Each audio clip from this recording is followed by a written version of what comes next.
Facebook के ऊपर कथा सुन रहे हैं या जितने ये इंदौर की पावन धरा में बैठकर कथा सुन रहे हैं, आप सबसे निवेदन करूंगा कभी शंकर के मंदिर में एक लोटा जल लेकर अगर नहीं भी गए, नहीं आप दिया लेकर गए, नहीं आप अगरबत्ती लेकर गए, नहीं आप धूप बत्ती लेकर गए, नहीं आप एक बेलपत्र लेकर गए, तो शिव मंदिर का केवल सफाई कर देने पर भी आपको जो फल मिलेगा वो फल की गणना तुमने जिंदगी में नहीं करी। वो फल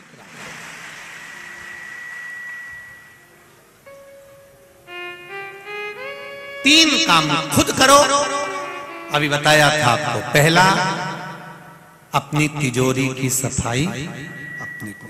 दूसरा, बोलो बोलो जमते जरा, अपने माता पिता की सेवा खुद को करना है। और तीसरा, अपनी पूजन की थाली, बहू से नहीं कहना आज मेरा पशुपति व्रत है पूजन की थाली लगा दे, नहीं नहीं नहीं, खुद लगाई। पशुपति व्रत में मीठे का भोग लगता है, खुद बनाओ, खुद स्वयं तैयार।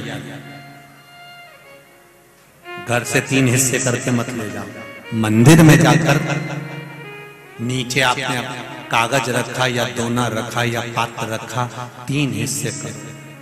6 दिए लेकर जाते हो तो 6 दिए जमीन पर रखो, पहले 5 प्रज्वलित करो, एक वापिस थाली में रखकर लेकर आओ। प्रसाद भी बाद में एक हिस्सा लेकर आओ, पर खुद निर्माण करो, खुद करो स्वयं। उसका फल क्या होगा ये आपको मालूम पड़ेगा। देवराज नाम का ब्राह्मण जिनकी माता रोज शिव मंदिर में जाती है, एक लोटा जल चढ़ाती है, शंकर भगवान का भजन करती है, कीर्तन करती है। घर की एक नारी भी अगर शंकर भगवान को एक लोटा जल चढ़ा रही है तो यह अंदाजा लगाकर रखना कि उस जल का फल पूरे परिवार को, कुटुंब को प्राप्त। सारी समस्या का हल एक लोटा जल, मात्र एक लोटा, जो पार्वती जी चढ़ाती थी, जो माता उमा चढ़ाती थी, जो माता सती चढ़ाती थी, जो माता कात्यायनी चढ़ाती थी, चंद्रघंटा, कुष्मांडा, स्कंदा, जितने माता के जन्म हुए हैं। पार्वती जी का जो भगवान शिव जी के साथ विवाह है तो 52 नंबर का, 52 नंबर का, 51 जन्म माता पार्वती के हो चुके हैं। और 51 जन्म माता पार्वती ले चुकी थी और 51 जन्म धारण करने पर भी शिव की भक्ति नहीं छोड़ी थी, शंकर का गुणगान नहीं छोड़ा। कि हमारी किडनी, लीवर खराब हो गए थे। एक ये भी पत्र अच्छा है, बाबा की कृपा देखिए। मैं शशि पाटीदार, जूनी इंदौर, जबरन कॉलोनी इंदौर की रहने वाली हूँ। कहीं बैठे हो आप ही? श्री शिवाय नमस्तुभ्यं, दोनों हाथ हिला दो एक बार। हर हर महादेव। मेरी बेटी को जन्म से आंखों की रेटिना में तकलीफ है। बेटी आइए साथ साथ। श्री शिवाय नमस्तुभ्यं बाबू, हर हर महादेव। मेरी बेटी को आंखों की रेटिना में तकलीफ है। जुलाई 2022 में, जुलाई के महीने में इसकी आंखों में तकलीफ ज्यादा बढ़ने लगी, तो हमने इंदौर के शंकरा आई सेंटर में उसकी जांच कराई। डॉक्टर ने कहा कि इसकी दोनों आंखों में इंजेक्शन लगेंगे 2 साल तक।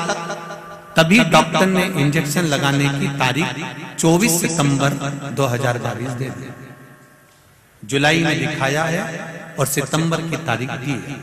मैंने यह बात मेरे परिजन को बताई तो मेरी बहन ने कहा, मुझे जो सामने भाभी रहती हैं उनके पास सीहोर का रुद्राक्ष है। मैंने वहां भाभी से रुद्राक्ष मांगा और मेरी भाभी ने कहा, शिव जी के मंदिर पर एक लोटा जल चढ़ाना, उस पानी को लेकर आना, रुद्राक्ष का जल भी इसको देना। मेरी बेटी को रुद्राक्ष का पानी पिलाना चालू करा और उसकी आंखों पर भी शिव जी को जल चढ़ाकर वो जल इसकी आंखों को लगाया। शंकर भगवान पर चढ़ाया हुआ जल का आचमन कराया। 22 सितंबर 2022 को अपने परिजनों के साथ सीहोर गई और वहां कुबरेश्वर बाबा से कहकर आई, बाबा इसकी आंखें ठीक कर दो, बचपन से इसकी आंखें बेकार है। कंकर शंकर को मानकर पूजा करी और बाबा से कहकर, बाबा मेरी बेटी की आंखें तुम ठीक कर दो, ऐसा कहकर आ गई।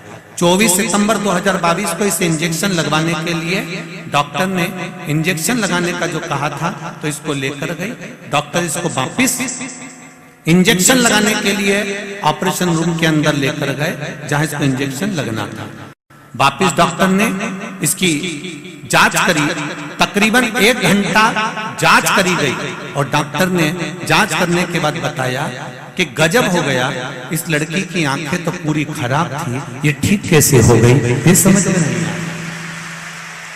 बाबू श्री शिवाय नमस्ते। अब ठीक हो आप? हर हर महादेव। बैठिए बाबू। श्री शिवाय नमस्ते। डॉक्टर ने मना कर दिया, एक भी इंजेक्शन की जरूरत नहीं है इस बच्ची को, आप ठीक हो चुकी है। श्री शिवाय नमस्ते। ये शिव है। ओ घड़ी तेरी कृपा बिना ना हिले,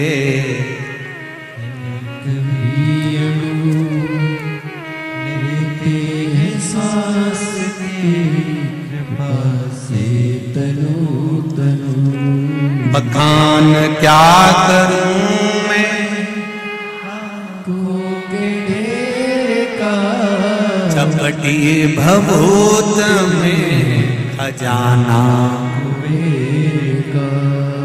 हम आपसे कहेंगे इतने पत्र तो हम नहीं पढ़ पाते, ये सारे पत्र इसी व्यासपीठ के पास में रहते हैं, हम इसको सीओर भी लेकर नहीं जाते। आपका दिल करे जब पढ़ो। इन पत्रों में मोबाइल नंबर तक रहते हैं, दिल से पढ़ना। इन पत्रों को पढ़ने से आपको एक बल और मिलेगा कि बाबा मेरे साथ हर पल हर घड़ी है।